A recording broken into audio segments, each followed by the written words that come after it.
കൗമാരപ്രായത്തിലുള്ള പെൺകുട്ടികൾക്ക് ശാരീരിക ആരോഗ്യം നിലനിർത്താനും ആത്മവിശ്വാസം വർദ്ധിപ്പിക്കാനും ഹോർമോൺ വ്യതിയാനങ്ങൾ കൃത്യമായി കൊണ്ടുപോകാനും വ്യായാമം അത്യാവശ്യമാണ്. ഈ പ്രായത്തിൽ കഠിനമായ വർക്കൗട്ടുകളേക്കാൾ ശരീരം വഴക്കമുള്ളതാക്കാനും എല്ലുകൾക്ക് ബലം നൽകാനുമുള്ള വ്യായാമങ്ങളാണ് ഉചിതം. പ്രധാനമായും താഴെ പറയുന്ന വ്യായാമങ്ങൾ ശീലിക്കാം. 1. ശാരീരിക വളർച്ചയ്ക്കും സ്റ്റാമിനയ്ക്കും എറോബിക് എക്സസൈസ്. ഹൃദയമിടിപ്പ് വർദ്ധിപ്പിക്കുകയും ശ്വാസകോശത്തിന്റെ ആരോഗ്യം മെച്ചപ്പെടുത്തുകയും ചെയ്യുന്ന വ്യായാമങ്ങളാണിവ. വേഗത്തിലുള്ള നടത്തം അല്ലെങ്കിൽ ഓട്ടം, ദിവസവും 20 മുതൽ 30 വരെ മിനിറ്റ്. സൈക്കിൾ ചവിട്ടുന്നത് കാലുകളിലെ പേശികൾക്ക് ബലം നൽകും. നീന്തൽ ശരീരത്തിലെ എല്ലാ പേശികൾക്കും ഒരേപോലെ വ്യായാമം ലഭിക്കാൻ ഏറ്റവും നല്ല വഴി. ബാഡ്മിന്റൺ അല്ലെങ്കിൽ ഫുട്ബോൾ കളികളിലൂടെയുള്ള വ്യായാമം മനസ്സിനും ശരീരത്തിനും ഉന്മേഷം നൽകും. 2. ശരീരം വഴക്കമുള്ളതാക്കാൻ ഫ്ലെക്സിബിലിറ്റി ആൻഡ് യോഗ.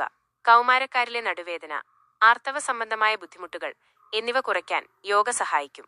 സൂര്യനമസ്കാരം ശരീരത്തിലെ എല്ലാ സന്ധികൾക്കും പേശികൾക്കും ഗുണം ചെയ്യും. ബാലാസനം ചൈൽഡ്സ് പോസ് മാനസിക സമ്മർദ്ദം കുറയ്ക്കാൻ സഹായിക്കുന്നു. ഭുജംഗാസനം കോബ്ര പോസ് നട്ടെല്ലിന്റെ ബലത്തിന് നല്ലതാണ്. 3.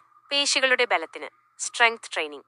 ജിമ്മിൽ പോയി ഭാരമെടുക്കുന്നതിനു പകരം സ്വന്തം ശരീരഭാരം ഉപയോഗിച്ചുള്ള വ്യായാമങ്ങൾ ചെയ്യാം. സ്ക്വാട്സ് കാലുകളിലെയും നിതംബത്തിലെയും പേശികളെ ശക്തിപ്പെടുത്തും. പ്ലാങ്ക് വയറിലെ പേശികൾക്കും കോർ ശരീരത്തിന്റെ ബാലൻസിനും നല്ലതാണ്.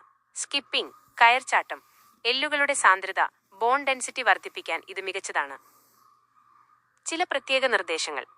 ആർത്തവ സമയത്ത് ഈ സമയത്ത് കഠിനമായ വ്യായാമങ്ങൾ ഒഴിവാക്കാം. ലഘുവായ നടത്തമോ സ്ട്രെച്ചിങ്ങോ ചെയ്യുന്നത് വേദന കുറയ്ക്കാൻ സഹായിക്കും. ഭക്ഷണം വ്യായാമത്തോടൊപ്പം പ്രോട്ടീനും കാൽസ്യവും അടങ്ങിയ ഭക്ഷണം, മുട്ട, പാൽ, പയർവർഗ്ഗങ്ങൾ കഴിക്കാൻ ശ്രദ്ധിക്കണം.